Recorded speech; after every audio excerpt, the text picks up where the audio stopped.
is Falgu, and welcome to the Music Breakdown. And today I've got a video that I promised, I think 2 years ago now, in my Filth review. And that is a retrospective of the legendary experimental rock band Swans. Now, from the Filth review, I've also done an Essentials review of Soundtracks for the Blind, so I have talked about this band before on this channel. But today I'm gonna get a little deeper. I am only going to be talking about their studio albums with the exception of one, and that's partially because that's the way I do these retrospectives, and it's also because I'm not as familiar with their EPs and live material. I have heard most of their EPs, and I have heard a few of their live material, but I'm not super familiar with it. I haven't listened to it enough, so yeah. So with that said, let's begin with the debut Swans album from 1983, Filth.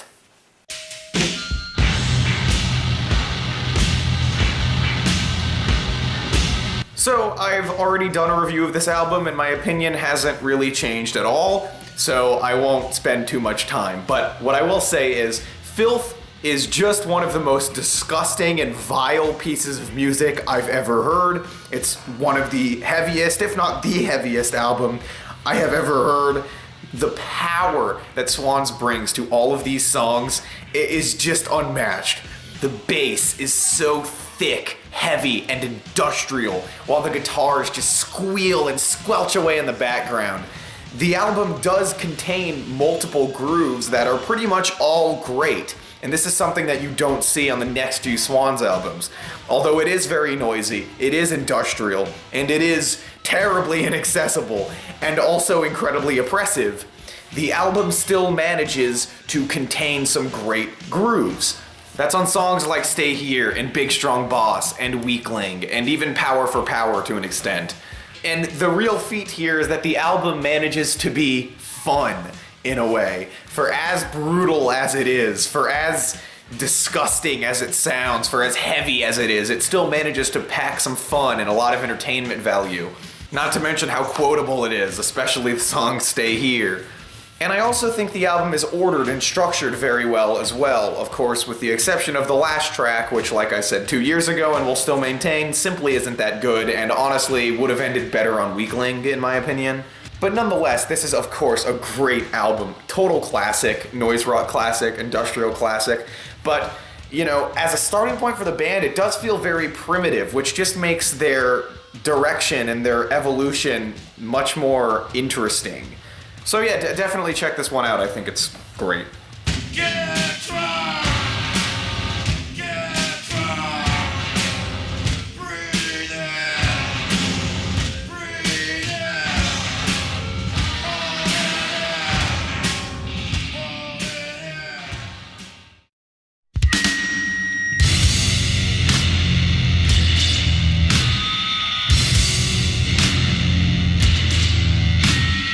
So, Cop is the 1984 follow-up to Filth, and a lot of people prefer this one, I've found, and you know, I can kind of understand, but not totally.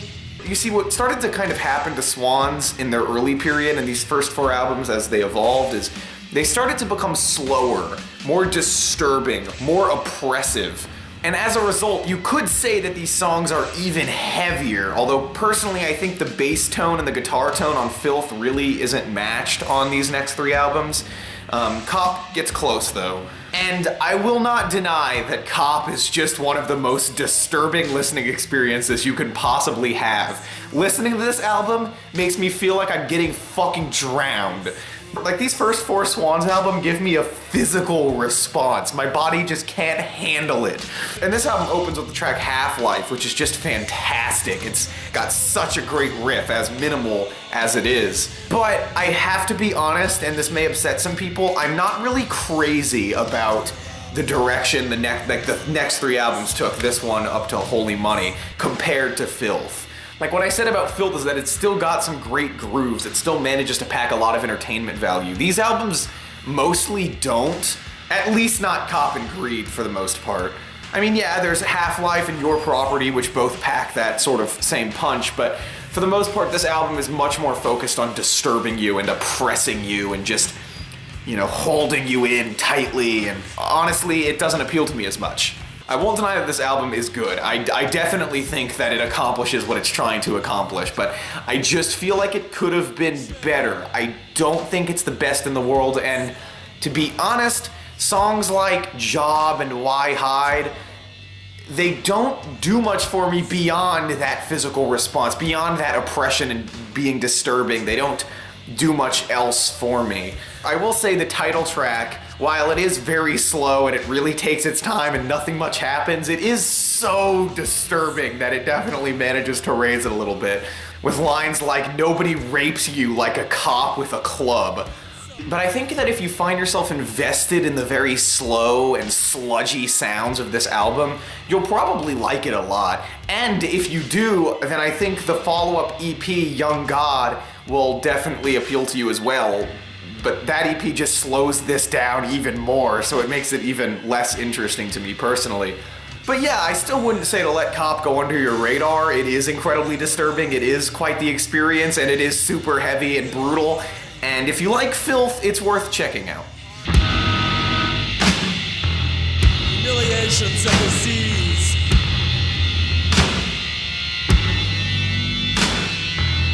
Nothing beats humiliation.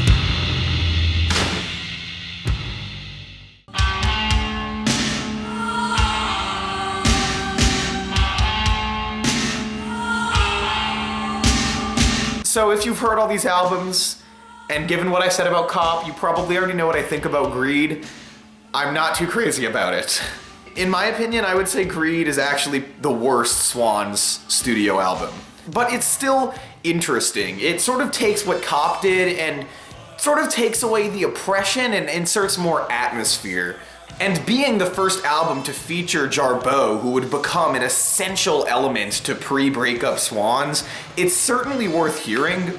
But I don't think that its atmosphere really envelops me all that much. I think the guitar tone has aged very poorly. It sounds really weak. And at some point the album just kind of loses me and I get bored, especially on tracks like Heaven, which one of my least favorite songs by this band, if not my least favorite song by the band. It's just so uneventful. And it's not like it really does anything with those slow guitar notes. It just feels hollow. But I don't want to count the album out entirely. Opening track Fool is pretty awesome. Finally bringing a new instrument into the mix with the piano. And it still manages to bring that same sound that Swans had been cultivating to this point. It doesn't turn it into some kind of fully fledged song. It's still so oppressive and terrifying and disturbing, and it sounds great. And I also like the title track here, which is definitely slow, but it has a cool atmosphere, as does the final track, Money is Flesh, which once again, very slow, but it does pack that similar atmosphere. And I think that when Greed manages to get the atmosphere it's going for, it kind of works. But on the whole, I find this album to be uneventful.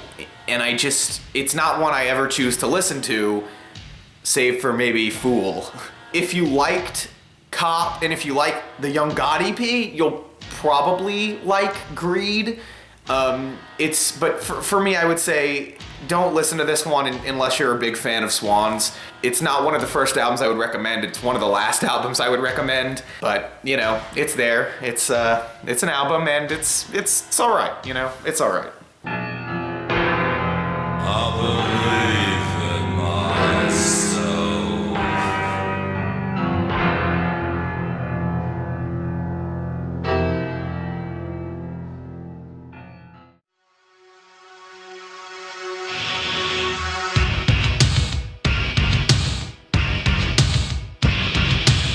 So the follow-up to Greed is much more of a sister album to Greed. Apparently these songs were recorded during the same sessions.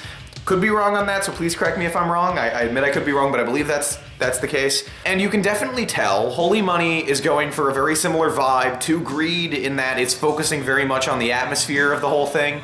But I think Holy Money comes a lot closer to really nailing that than Greed does. And Holy Money sees the return of the grooves that I liked so much on Filth.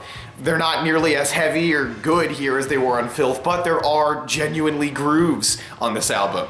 And Holy Money does feel oppressive. It brings back that industrial tone of albums like Greed, except on this album I think it's even more fully realized because a lot of the times the drums sound like they're much more heavily processed, like, you know, an electronic album would be almost. But this album is very good, actually. I actually quite like Holy Money, and I think the reworked versions of songs that were on Greed, particularly Money is Flesh, number 2, are actually better. Maybe not Fool. Okay, Money is Flesh only. Money is Flesh is better than the Money is Flesh on Greed. Jarboe finds herself having a bigger role in this album, even getting her own song on You Need Me, which is a great transitional piece between A Hanging and Fool number 2. Speaking of A Hanging, I think this track is great. This track is really scary, really tense, very disturbing. As is Coward, which when it comes in, he says, "I'm a coward, put your knife in me." And then this like super dissonant guitar chord comes in as fast as possible. It's a scary moment. And for those reasons, Holy Money is just more entertaining than Greed and Cop for me. I still don't think it's great. I'd still take Filth over this any day for Swans' early material, but yeah, I would actually recommend Holy Money to people who like the early Swan sound. I think it's effective, and I think it does what it's trying to do better than Greed, or even Cop did, honestly. So don't let it slip under your radar. This is a good record.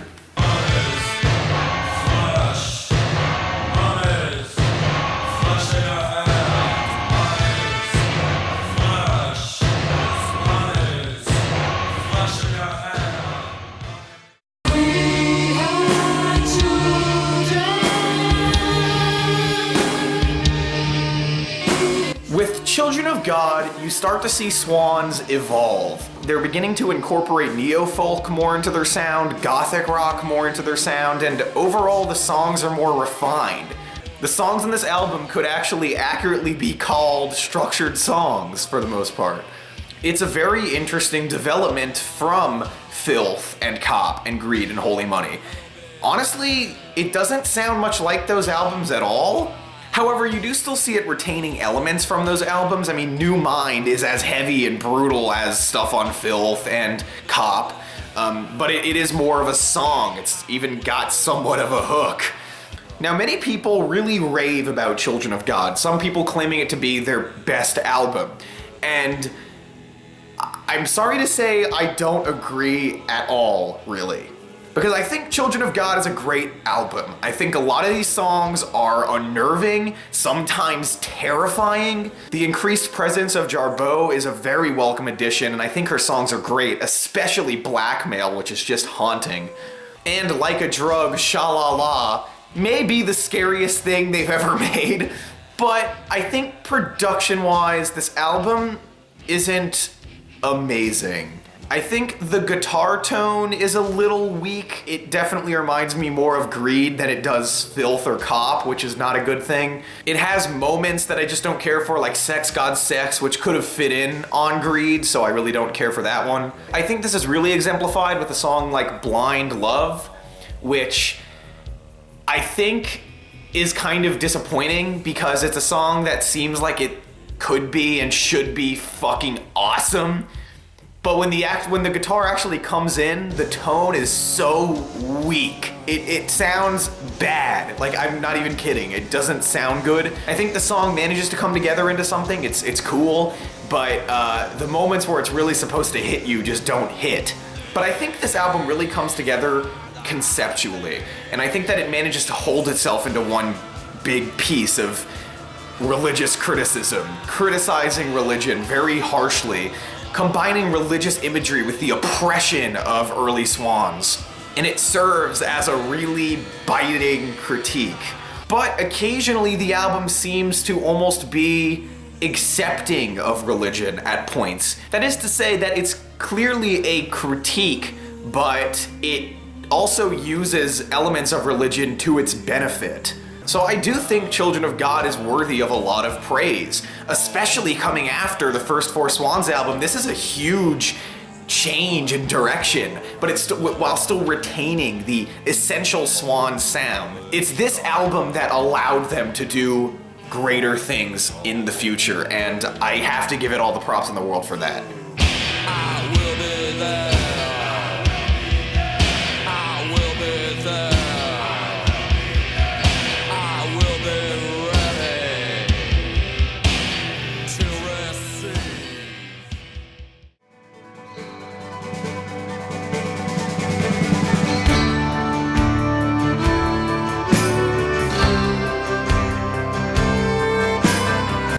Okay, so now this might be the part where I start to piss people off, but I want you to hear me out and give me a chance with this. So The Burning World is often considered the worst Swans album.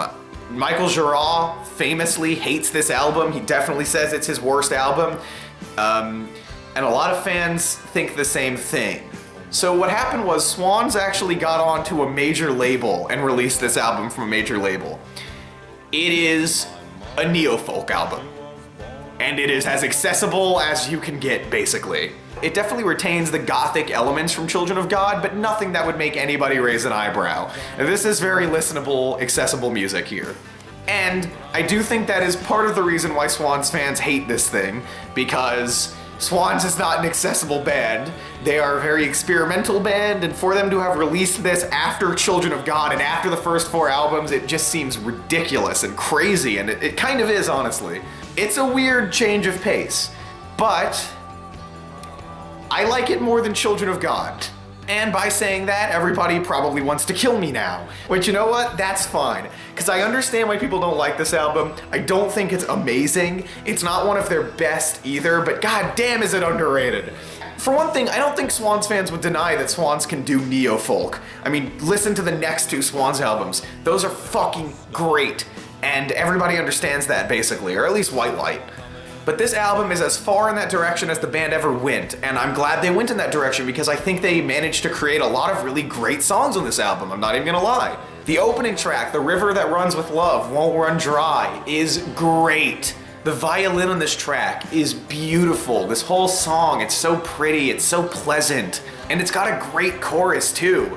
Michael Girard on this album constantly sings in this deep baritone, and he sort of sounds like a country singer a lot of the time. There is a little bit of country influence on this album, undoubtedly. And he does a great job, I think. Honestly, I think he does a great job. I think his vocals on this album are lovely. And Jarbo's also on tracks like Can't Find My Way Home, which is really centered around her. Beautiful song again. And the album can rock too on tracks like Let It Come Down and Mona Lisa, Mother Earth, and See No More. It's a very gothic album, but it's very pretty. It's accessible, I won't deny that, and I admit that some moments aren't so great, like She's a Universal Emptiness isn't amazing, you know, I Remember Who You Are, not amazing, Jane Mary, Cry One More Tear, not amazing. But I see where people have issues with this album, don't get me wrong, but I think it really works, and I think that as a neo-folk album, it's very effective. And there's one part of this album that every Swans fan loves, and I think even Girard enjoys, because he's performed it after this album, and that is the closing track here, God Damn the Sun. This is one of their best songs, and it's just so depressing, so sad. It is one of the saddest songs ever. If you need to cry, put on Goddamn the Sun. It'll do it for you. It's basically a breakup song, actually, and the lyrics here are, I mean, like, it is such an accurate depiction of just this depression after this breakup.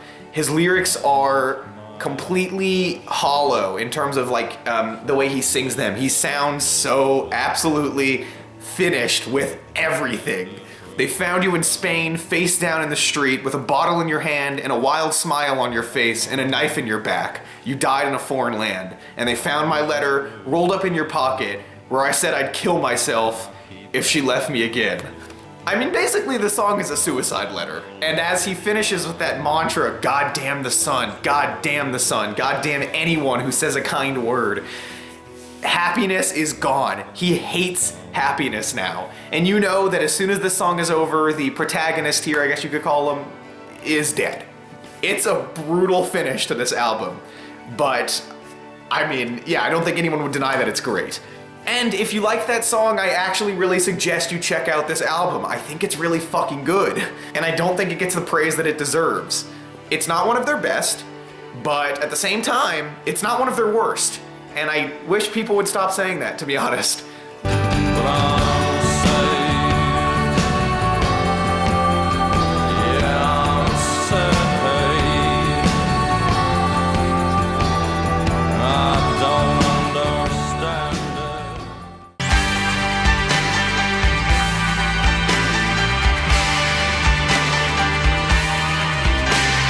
So The Burning World didn't sell all too well. They got dropped from their label, or they left their label, it's one or the other. And now we're back to the albums that Swans fans accept. This is White Light from the Mouth of Infinity, their best album up to this point. This album retains the gothic and neo-folk sound from The Burning World. It's not that much of a departure, but The Burning World was a lot more intimate. White Light from the Mouth of Infinity is massive and sprawling and wide open and often intense. Take the opening track, Better Than You, where the hook is all instrumental basically. It sounds very bright, but it also sounds pulsating and pounding. And then this track transitioning into Power and Sacrifice, which is just awesome. This track really brings it. And this album's got, once again, very structured, coherent songs that aren't these sprawling post-rock epics that would come later. But you do see the seeds planted for that in this album. Songs like You Know Nothing and Love Will Save You and Song for the Sun. But like I said, these songs all sound so bright and colorful and pretty. Unlike, I would say Gone, for the most part, is the darkness of albums like Children of God and, Filth and Cop and the early records. I'd say that the heaviness is still present, but in an entirely different way. And Jarboe brings some great songs, like Song for Dead Time, which is gorgeous.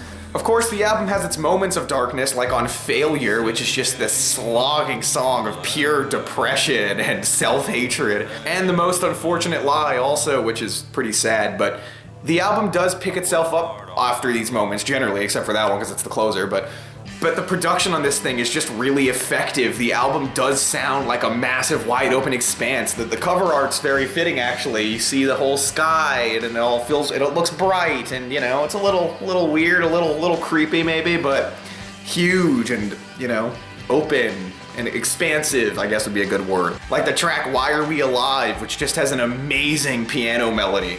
And you managed to get some great build-ups, some great climaxes on this album, like on Miracle of Love, which fucking amazing song. Same with Love Will Save You, which has these Jarboe's bright vocals come in, and it's lovely. I mean, this is an album you cannot let slip past you. This is definitely one of the first pre-breakup Swans albums that I would recommend to somebody. It's just great. And it's proved essential to the Swans' evolution, I would say, as well, with the bright melodies that come in on this album that you really didn't see before, at least not in the same way. So yeah, absolutely would recommend this one. Great album.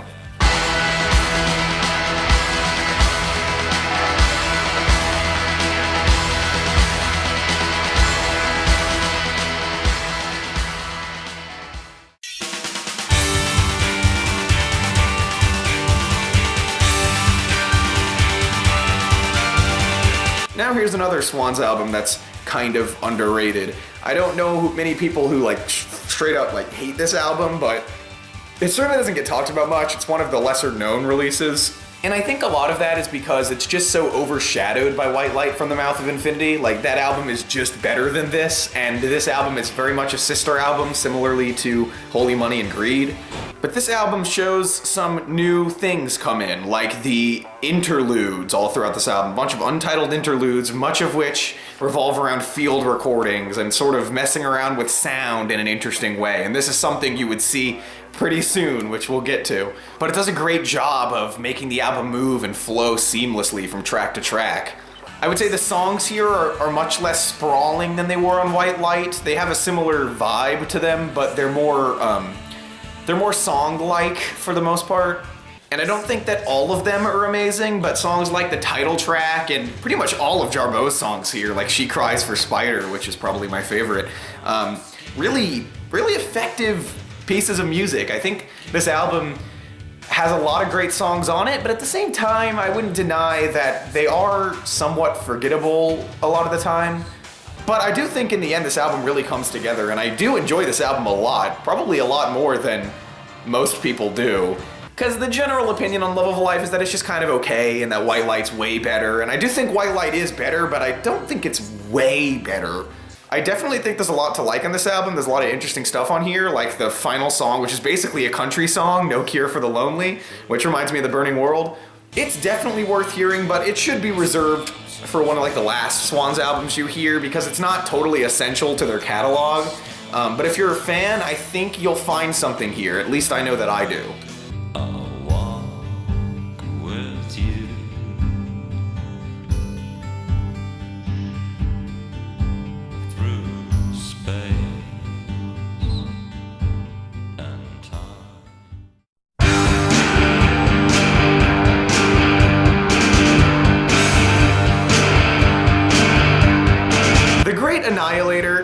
much a masterpiece. Undoubtedly the best Swans album up to this point. I would argue that from here on out, this band became legendary. If they weren't already legendary before, this album and onward, it's like this band just skyrocketed to huge heights that they had never been to before. So this album is actually a great starting point for listening to this band because it's not their most accessible album, and it's also not that inaccessible either. It's got a very gothic atmosphere, it's drenched in a lot of reverb, it has a great sound I think, but it also doesn't sound as bright as an album like White Light from the Mouth of Infinity. A lot of people claim this is their most accessible record, of course forgetting The Burning World, and I just don't think that's true. It brings that tense and a little scary atmosphere that Swans is known for, but it brings it in a more structured way than a lot of their other albums do, leaving the album to feel more listenable than some of their noisier stuff, obviously. But for that reason, it's sort of in between, and I think it's great to start with. And this album opens with a lot of classics like I Am the Sun, which is just great, and then She Lives, which is incredible. Just that patiently strummed acoustic guitar here, it's a little strange, but it's got such a great rhythm to it, and Gerard's lyrics on top of this thing just sound so awesome. And then Celebrity Lifestyle, which is incredible. This track actually probably could have fit in on alternative rock radio at the time. It definitely is darker and more repetitive and groove oriented, but it's not that different, and the lyrics are unlike a lot of what Swans had written about before. It really is sort of detailing the hollow nature of a celebrity lifestyle. And just some great combination of words in the lyrics here, like self-reflecting image of a narcotized mind, which is such an awesome lyric. And then this is followed up with Mother Father, which is one of Jarboe's best moments in this band's catalog. I think this song is fucking awesome. Her vocal performance is awe-inspiring, and she sounds so energized on this track. And that's the thing, I think that the performances on this album are just all around so great. Like on the title track here, The Great Annihilator, which has an amazing drum performance. The groove of this track is so great. And then when the album gets really gothic on tracks like Blood Promise and Killing for Company, it's still really awesome, especially on Killing for Company, which has a really great melody to it. And it does go on for a long time. I will say it's not the most eventful track on the album, but at the same time, that kind of works in its favor. It's such a draining track in a very effective way. My only problem with this album, and it's very minor because I think that this thing as a whole is just fucking phenomenal, but I will say the middle of this album, almost all of the middle of this album isn't the most memorable. I feel like all the weakest songs are kind of shoved into the middle for the most part. They're still great. I just don't really remember them, and it's just sort of like when I'm listening to the album, the middle section is always like, oh yeah, these songs, you know? Which is not that much of a problem because tracks like Alcohol the Seed and Mother's Milk, My Buried Child are all really cool. And you know, I think they managed to maintain the atmosphere that this album is going for, and nothing really sticks out like a sore thumb. But maybe that's kind of the problem, is it does start to feel a little uneventful at points. That being said, in a way, it does make the album experience more fulfilling. This thing really works as a cohesive album, a lot like Children of God did. But yeah, I totally recommend this album. I think The Great Annihilator is great. And yeah, it's a gothic rock album you have to hear. It's one of their best. And that's all I really have to say about it.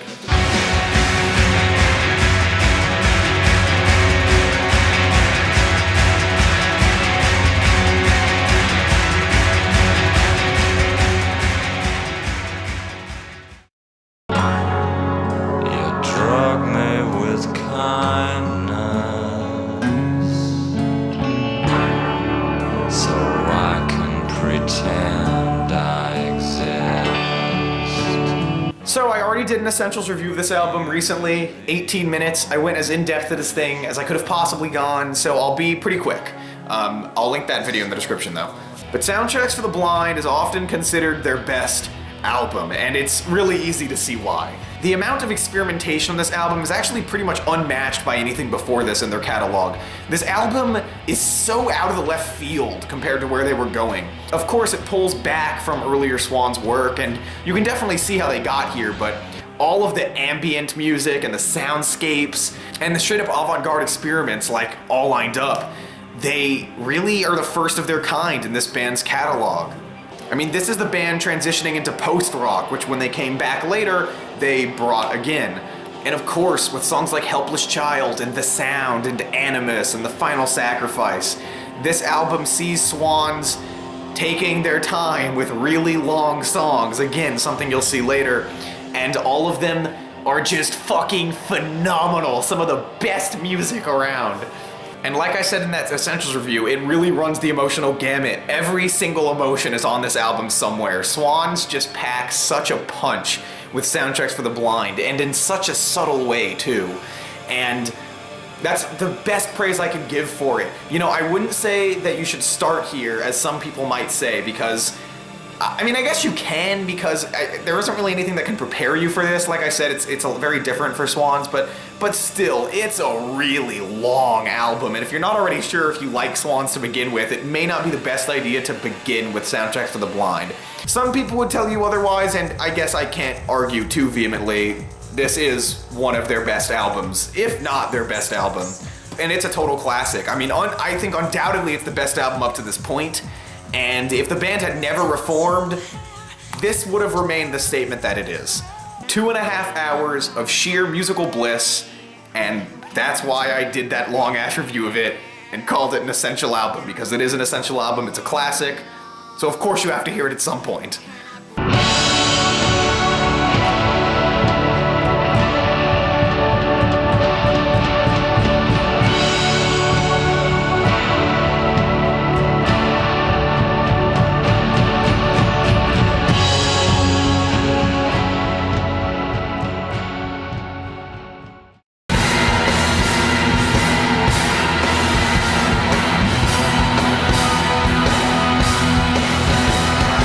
Okay, so this is the live album I chose to talk about, and this is a live CD that was basically cataloging the band's demise. You know, these are one of their last performances. I think it was their last performance in 1997. It was at least on their final tour.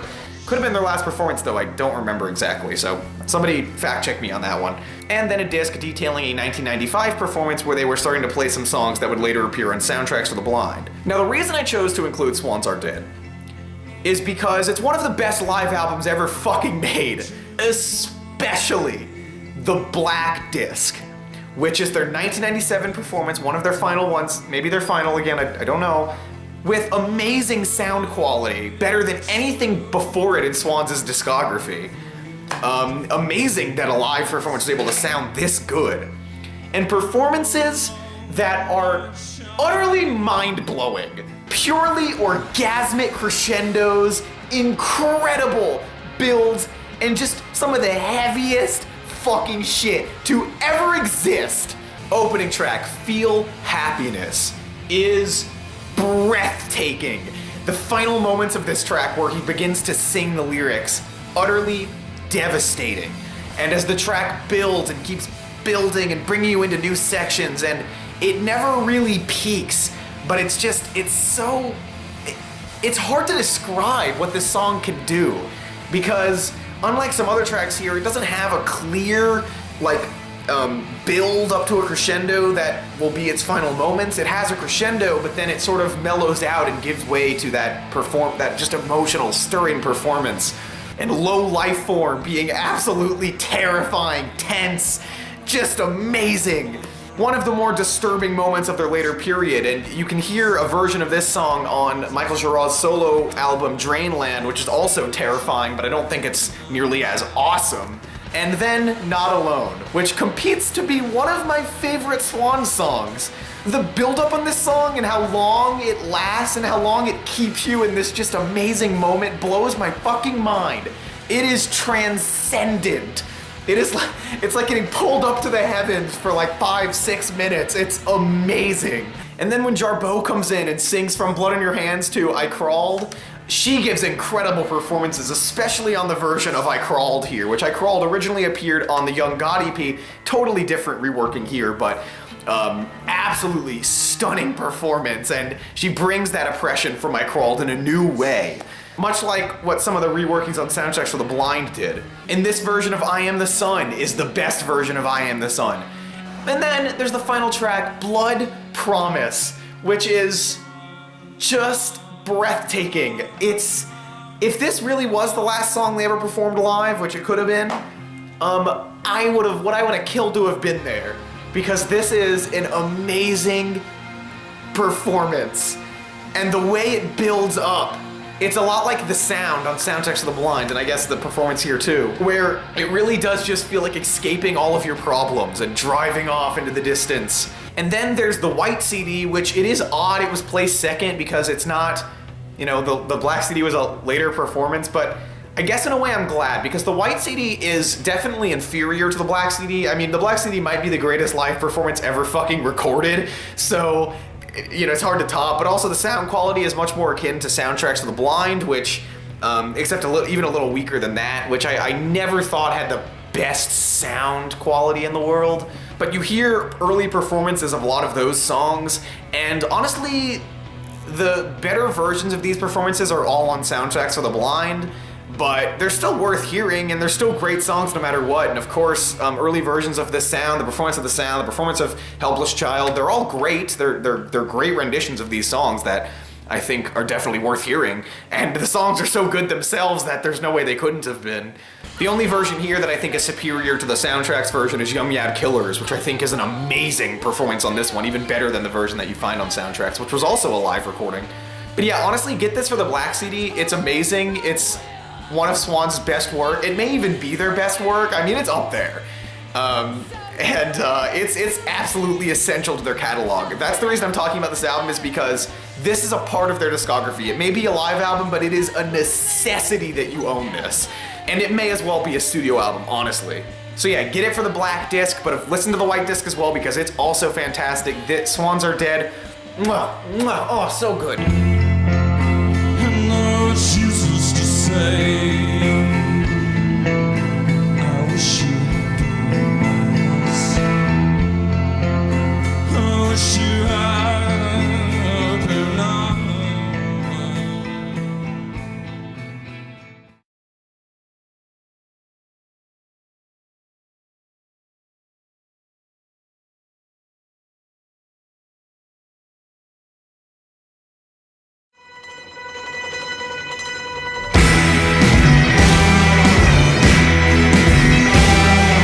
So Swans broke up for a while. He went on to do other things like Angels of Light, and I think the Body Lovers, Body Haters was before this as well. And then in 2010, they come back. This is their comeback album, My Father Will Guide Me Up a Rope to the Sky. Underrated, underrated, underrated, underrated, underrated. So many people overlook this album, saying that, oh, you know, the Seer is so much better. This album is kind of a weak comeback. It sounds too much like Angels of Light. It's like, get out of here. This album is amazing. The opener, No Words, No Thoughts, rocks so fucking hard. I don't even know how people could deny that. It's an amazing track. So much of this album rocks really hard too, like My Birth, and I guess Eden Prison. I mean, God. For Swans to come back in top-notch form like this, making an album that's better than most of their early material, in my opinion, is just insane. And then you get great folky moments like Reeling the Liars In, which has such terrifying lyrics about basically just murdering all of the liars in the world. But the builds in this album are great, like on Jim and Inside Madeline. Much like the next few albums, this is very much quintessential post-rock, but not like basic-ass crescendo core post-rock where it's like, oh good, here's another crescendo, okay. Everything is exciting on this album and on the next few as well.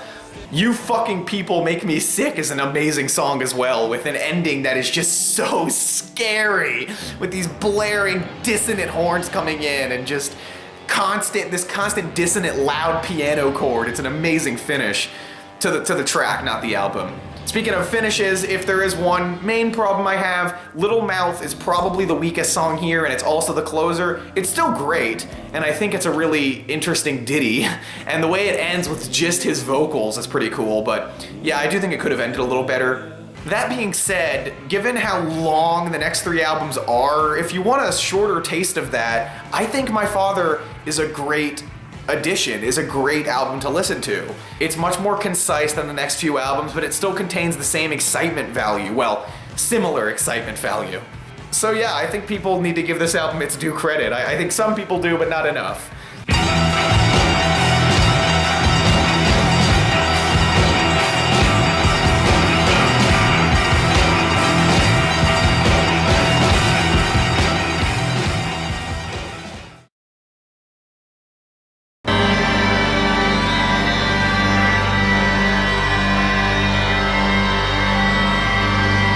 And now we are beginning the trilogy of albums that Swans released this decade. Of course, My Father was also this decade, but this is very much the start of the trilogy because this album and the next two all have a similar structure and format. They're all double albums, and they're all 2 hours long, and their songs are super long, and they're real tests. But they're also some of the best fucking shit. Like, the Seer is like some of the darkest music that Swans ever made, and it's for the entire length of the album. This cover art is terrifying. And guess what? The music is also terrifying. The opening track, Lunacy, is such a great way to set you up for the dark tone of this album, with just this repeated mantra, lunacy, lunacy, lunacy. The album contains so many repetitive moments like this, just hammering these mantras into you. Sometimes musical mantras, sometimes lyrical mantras. Like on Mother of the World, which just opens with these 2 notes constantly over and over and over and over again as the instrumental slowly builds and Michael Jarrah starts breathing over it, and it's very strange. And the instrumental palette on this album, much like on My Father, containing bells and lots of different instruments that color out the sound and make the whole thing sound just fucking great. The production on this album as well is really interesting, and it really brings out that dark tone because it just sounds so roomy. It sounds like people playing in a room and just enjoying playing, but at the same time, it does make the album feel very tense. And then to have a song like 93 Avenue B Blues, which is the scariest fucking thing the band ever did, probably. Yeah, I think that's a good way to describe this album. It's terrifying, and it's really entertaining for it. And Jarrah brings some great performances, like on the latter half of The Apostate, where he's just constantly repeating, "Get out of my mind, it's not in my mind." There's also some nicer moments that harken back to Swan's folkier material, like Song for a Warrior. But so the album does provide some levity occasionally, but not often, especially considering that the longest song here is 30 fucking minutes and the whole thing is just pure terror and atmosphere. And one of my favorite tracks here is Avatar. I love the way it uses bells, just the melody that it plays over and over as the song builds and builds. It's awe-inspiring. And then A Piece of the Sky, which begins with such a long drone, but eventually gives way into this lovely post-rock section until finally giving out to a folk section at the end. It's a great song. I think the structure of these tracks, for as long as they all are, is very smart and genius, might I say. It's a really coherent album. I got the CD version here. Listen to this version. I think that, I mean, it's great to have the record, but it's ordered differently, and I think the ordering is much better in the CD and digital versions. But no matter which way you choose to listen to it, it's a great album experience, and I mean, yeah, it's awesome. So I mean, honestly, the Seer is just incredible. It's such a huge achievement, and I really can't praise it enough.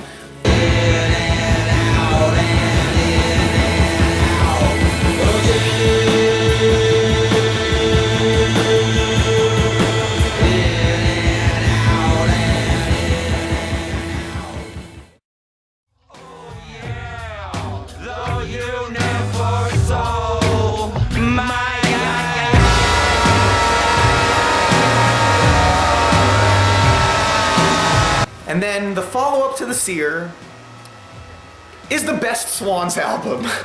And also, in my opinion, the best album of the entire decade so far, and I don't think it's going to be topped. To Be Kind is transcendent.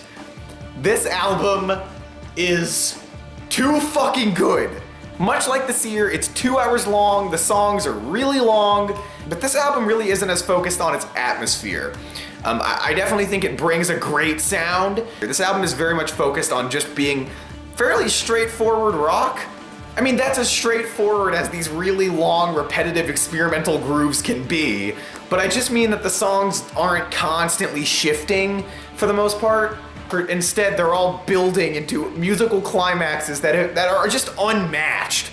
A lot of it harkens back to Swans Are Dead for me in the way that it just blows my fucking mind. The huge, heavy, but at the same time blissful and lifting chords, like on the beginning of Bring the Sun, Toussaint Louverture, which is a 35-minute song, and it feels it. I mean, it's amazing, but it definitely feels its length, because how could you not when you're that long? But the opening of this song, just these massive, incredible chords just pounding, the same chord for like 2 minutes, hammering itself in over and over and over again. I just feel like I'm getting lifted up to the heavens, much like I did on Swans Are Dead, but on this album over and over and over again, track by track. It's like a fucking religious experience. The opener screenshot is amazing. The groove that opens this album up is awesome.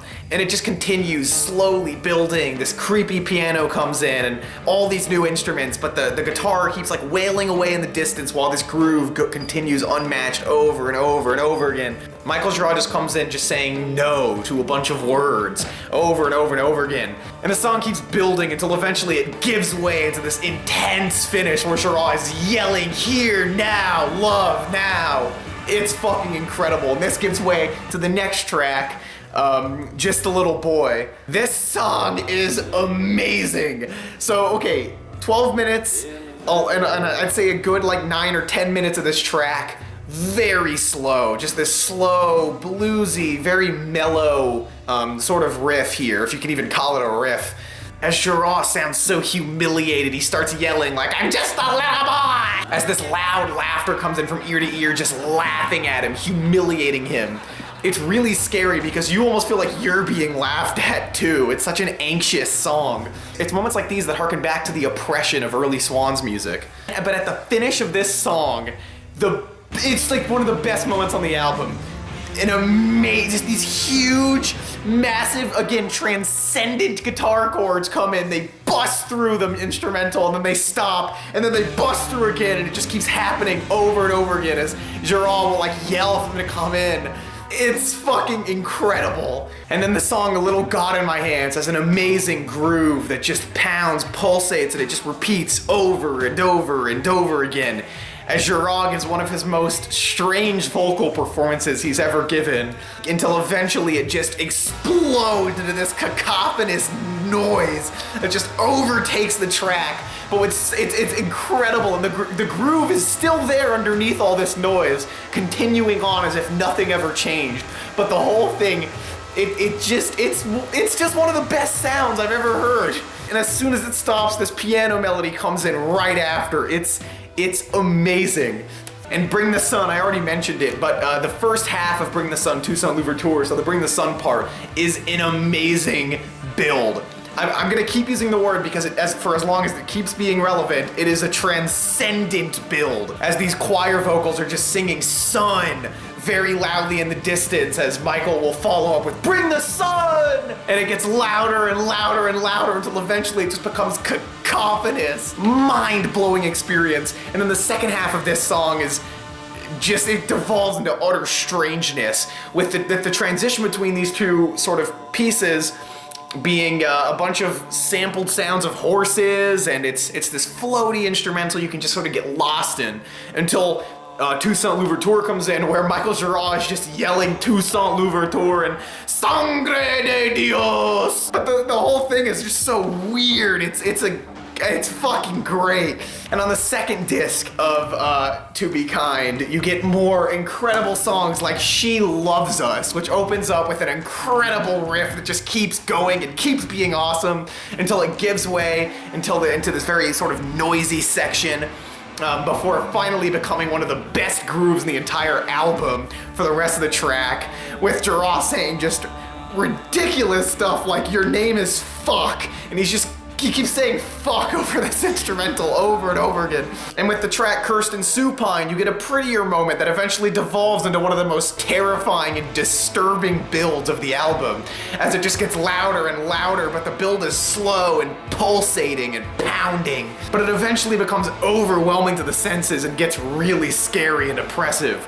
This song being followed up by Oxygen, which is, oh my god. Oxygen is one of the best pieces of noise rock I've ever heard. Most of this album is, but this crazy riff that just keeps getting built on by these noisy horns and just, this track goes fucking wild, and Michael Giroir's performance on this song just constantly belting out Oxygen, I Can Breathe. As panicked as the song sounds, it's such an escape. Giroir feels free. He's not afraid of Mr. Skull. I know, I love this album. And then Natalie Neal being fucking awesome as well with this great snare roll constantly throughout the song. And occasionally it has a bit of a chorus almost, but it's very brief. And then the album closes on the title track, which is, it's insane. It begins very ethereal, singing there are millions and millions of stars in your eyes, and then the instrumental begins to build until you get these just giant massive sound and noise just constantly coming in. It's just huge, and it's such a great finish. Man, I have raved about this album for too long, but goddamn, a lot of people prefer the Seer, and I don't see it, to be honest. I think To Be Kind is their best album. I can see why someone would prefer Soundtracks for the Blind, but I mean, of this trilogy, the Seer, I don't know if they're ever going to top this. Like, honestly, I don't know if they're ever going to top this. And you have to hear it. If you want to start here, I'd say that's fine. I think this album is incredible, and yeah, you need to hear it. Me now! Slow the oxygen!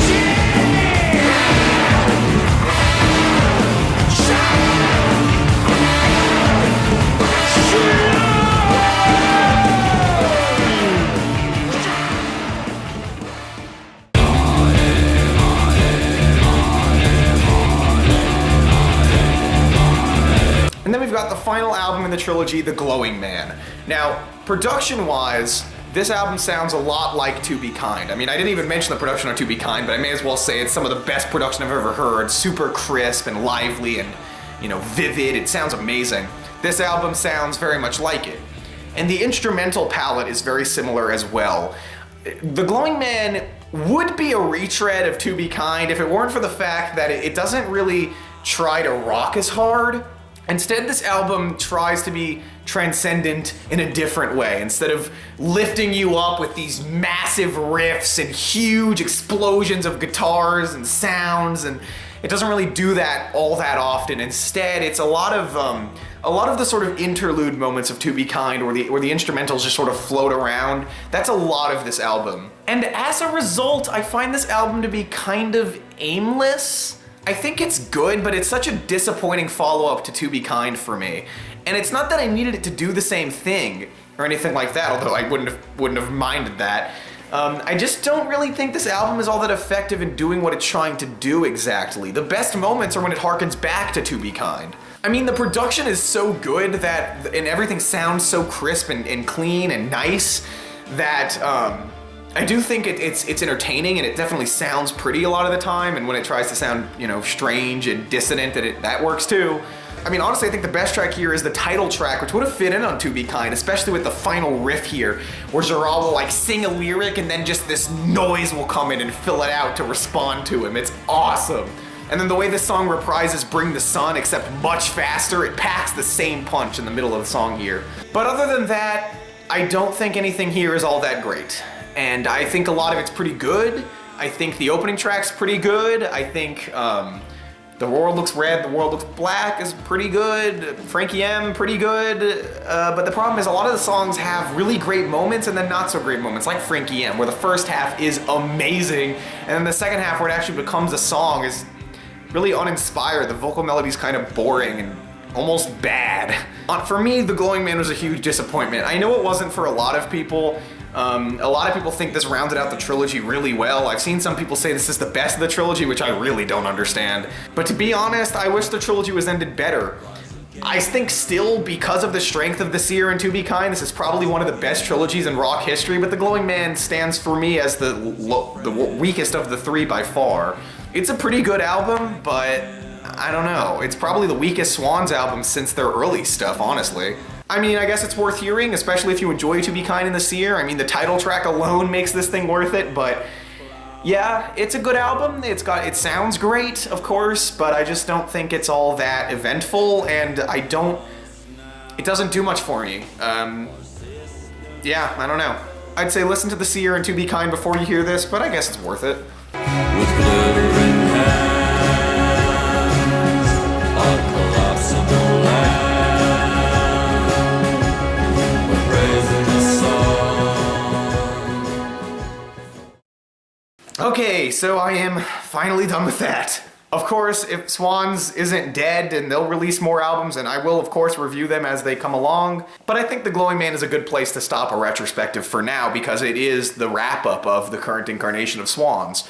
This is one of my favorite bands, and I mean, any band that can make albums like The Great Annihilator and Soundtracks for the Blind and The Seer and To Be Kind, I mean, I can't ask for much more from any musician than to give me amazing albums like those. So I'm looking forward to continuing the discussion in the comments. If you're mad at me for liking current Swans more than old Swans, I know there are some people who think that current Swans is like a disaster and has ruined the Swans name, which is ridiculous to me, but you know, I'm willing to entertain that discussion too, honestly. So yeah, finally made this. I'm actually impressed with myself. I didn't think I ever would, but hey, I said I would, and I kept my word eventually 2 years later. Bye, guys.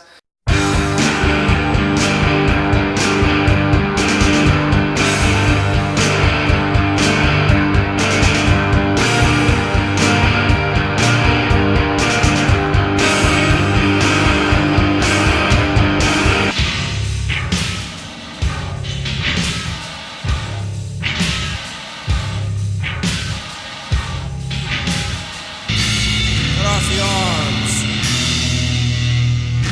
Cut off the legs. Cut off the head.